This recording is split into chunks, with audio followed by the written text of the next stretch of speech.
Well, hopefully we'll get to see some sun this Easter Sunday. Good morning and welcome. You're listening to Townsquare Sunday. I'm Jim Phillips. My guest is someone I've known for about a dozen years. Deborah Soares and her husband Larry are parents of two young boys, John and Andrew. John is the oldest. He's 8 years old. He is a delight. Thank you. Well, only because I see him on Facebook. We think so too. Andrew is younger. He's 5, and he's been diagnosed as autistic. Yes. It's been quite a ride for Deborah and her family. They are learning to live in Andrew's world, really. So many times, parents, when they have a child with special needs, can feel isolated, maybe a little bitter, and they say, why us? That happens to, I'm sure, to every parent who has a child with some challenges in their life. Deborah and Larry put that all behind them. They've joined parents groups and they've shared their experiences. And they also want to reach out to those parents who do feel isolated and to tell them that they're not alone. They've both been in the radio business, so they use their communication skills to create a free podcast called Andrew's Autistic World. It's about their life with Andrew, obviously, with episodes ranging from the time he was diagnosed to the times he's run away, Yep. to the challenges of potty training, and a whole lot more. So welcome, Deborah Soares. Thank you so much for having me. Deborah, I think I may have answered some of that in my opening, but this next question, why do you feel it's important to share these really intimate feelings? They're heartfelt, they're your family, about your son and about the challenges facing your family. Well, the original objective when we started Andrew's Autistic World as a blog, as a website, and as a podcast was to share that information. And you did mention that in your opening. It was important for me to reach out to other parents because I found that the greatest resource for us having entered into this world was that other parents had far greater and better information for us and could lead us to paths of answers to questions that we had, sometimes greater than institutions, and they were unbiased and they came from a place of experience. In the process, however, it's also become something that's very cathartic. So as Larry and I open up and share our world and talk about what we're going through, our hope is that other families and people listening are able to glean some information that's helpful to them, that they're able to relate and understand that they're not alone, because it can feel isolating. It can feel overwhelming being the parent or parents of a child with developmental delays and disabilities. And ultimately, it's just a really great way to connect people with information that you just don't know what you don't know. You don't even know what exists because no one's told you. And there's no case management that goes with the diagnosis. So where did the idea for a podcast come about? How did that? I mean, you talked about our radio. Well, there you go. So Larry has over 20 years of experience in radio. I somewhere around 14, 15 years of communications, marketing, and radio experience. And I wanted to do something more than blog, and it offers us the ability to scratch that itch of sharing our lives through an audio format, which we're both so familiar and comfortable with. And it's also, understanding the way things are changing and how people consume media. From television, people are watching things on demand, that appointment time of sitting down at a certain time. And, the Channel 6 News on Channel 13, Jim, back in your day when you were anchoring that, the great city of New Bedford tuned in for you every afternoon. And life just isn't like that anymore. That's Moms right. and dads are on the go. Parents, kids, they're consuming media when they can get to it. They're binge watching, binge listening. And so we wanted to put something in a format that would be easily accessible to people, and was a format that we were comfortable with. And listening to this, you two, you're natural communicators, both of you. Lucy and Ricky, right? Well, I don't wasn't know going to which go one of there, us but is okay. Lucy and which one is Ricky. but yeah, you're both very natural in it, and it sounds like Deb and Larry, Yeah. which is what it should sound like. When a couple has a special needs child, they often need some time to kind of understand it all. Life's busy today. You have another son to care for, obviously. So did you have that period of time where you said, what's going on here? Um, so for Larry and I, we've processed it in different ways. There's no right way. There's no wrong way. For Larry, he would not accept the diagnosis until a 17-page report from the neuropsychologist at Boston Children's specifically said that Andrew had this diagnosis. Once I started seeing the symptoms, asking questions, and doing research, there was about a 3-month window where I knew in my heart of hearts that he was a child with autism. I needed that piece of paper to start services, but I didn't need it to accept it.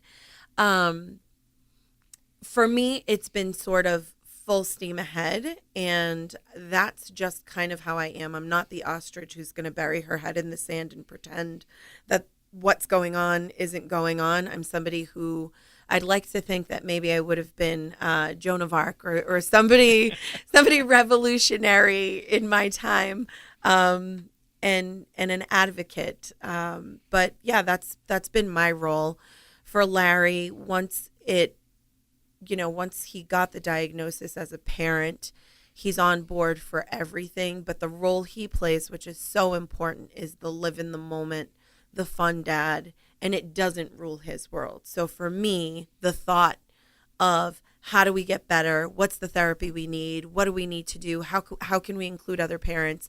Those consume my day, where Larry is kind of, that speaks to both of our personalities, right? He's the laid back kind of, he's going to enjoy life, and he's going to enjoy the time with Andrew, regardless of what encumbrances or what parameters life has built around that. So tell us about Andrew. Don't tell us about autism. Just tell us about Andrew. Tell you about Andrew. Andrew is a loving, funny, happy. He's very, very happy boy. He is a lot more astute than I think we give him credit for, and observant. Sometimes he will repeat things that we didn't even realize he was paying attention to. And so we know that while he's often in his own little world, it doesn't mean that he's not aware of the world around him. But he's fun, and he's got energy, boy. He's up early. He wants to stay up late. He loves to jump, and he's very physically active. So he's not the type of kid that wants to play with toys necessarily, but we've got a huge 17-foot round trampoline in the backyard, and he can be on there for hours. And the amount of energy that he has could be bottled and probably sold at a high profit margin. You're listening to Townsquare Sunday. I'm Jim Phillips. My guest is Deborah Soares, who, along with her husband Larry, have created a podcast about the life of their son, Andrew, who has been diagnosed with autism. So tell us about the parents group. When you first discovered you probably knew this because you did some research, but when you first met some other parents, what kind of, did that calm you? Did that reinforce some of your feelings? Did that make you feel better?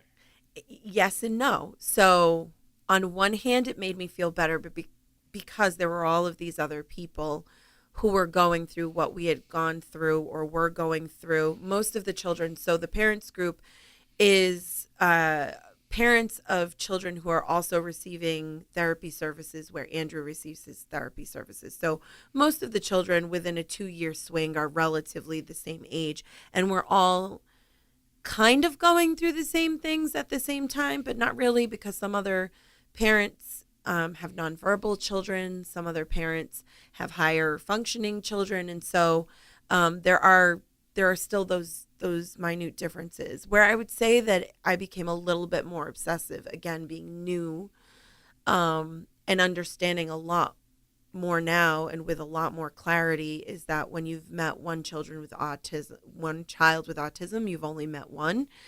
So the questions I had for every parent, they probably looked at me and wanted to put a bag over my head to quiet me because my questions, especially for the parents of children who are slightly older than Andrew, well, how old was he when he first started talking? And how old was she when she was eventually potty trained? Thinking that this was somehow going to Relate to you. and give me a map for what my future was going to look like. And it's not. None of us. There's no milestone book. You know, when you have a toddler or a child, when you're expecting, there's the what to expect when you're expecting, right? And then they have what to expect in the first year, in the first 2 years. There are all these milestones that by month 18, they should be doing this. In month 24, throw that out the window when you're a parent of a child with a developmental delay, because they get there when they get there, and you learn that it's not a race. It's about the journey, essentially, and trying to get them as much help as they need to be able to live a fulfilling and life that they can thrive in. What's the feedback you've received about the podcast, if any? What have people told you about it? I thought it was terrific. I listened to a couple. So far, I've heard only positive feedback. I've had other parents from across the country reach out and say, hey, thank you so much, especially when it's topic specific.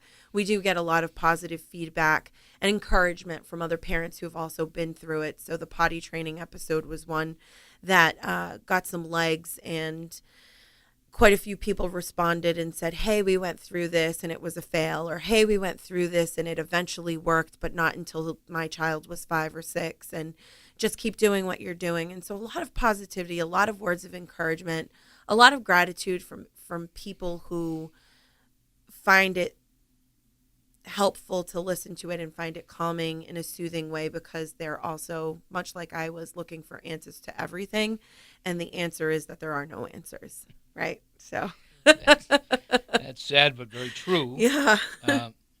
Deb, do you worry about Andrew's relationship with his older brother John?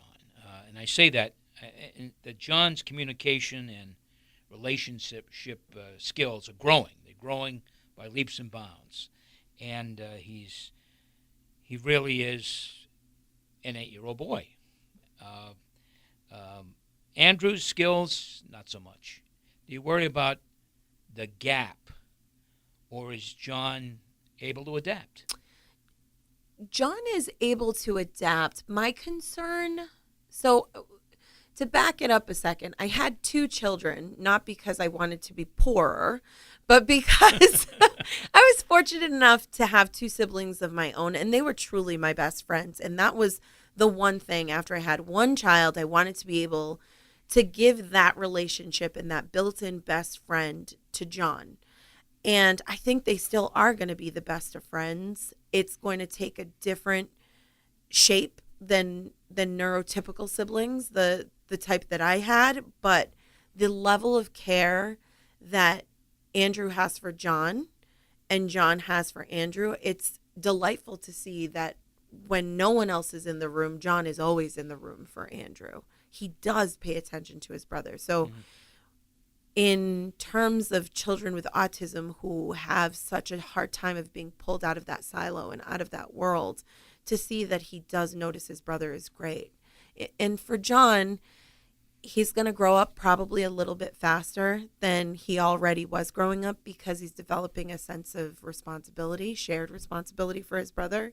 He does recognize now that his brother is not going to say, I love you, but he will show him that he loves him. And so I think John, who's already a sensitive and an intuitive child, you know, those senses are probably heightened. So how can we find the podcast and the blogs? AndrewsAutisticWorld.com. If you get to that website, all the links are there. You can find us on Facebook. We're on Instagram. We're on Twitter. And all of those links, like I said, are on AndrewsAutisticWorld.com. If you're on iTunes, if you have an Apple device, if you look for Andrew's Autistic World, you can subscribe, leave us feedback. If there are parents out there listening and there's a topic that we haven't covered yet, we're always looking for new information that parents are looking for coverage on, even if it's not something that I have expertise in. I will try to pull somebody in that does. That's right. You do have guests. Yeah, I do have guests. We'll have actually a guest on for our next episode about the IEP process, which is something that parents with, not just with children with autism, but parents with any children with disabilities. Any type of disability. It's a daunting task. Yeah. It can be a daunting task for sure. Yep. You know that Andrew may surprise us all someday. I hope so. I hope. Yeah. My thanks to Deborah Soares, who was visiting Townsquare Sunday today and courageously telling the story of Andrew and her family. If you have autism in your family, this podcast is worth a listen. Thanks, Deb. Thank you so much. Thank you. Good to see you. Townsquare Sunday returns in just one moment.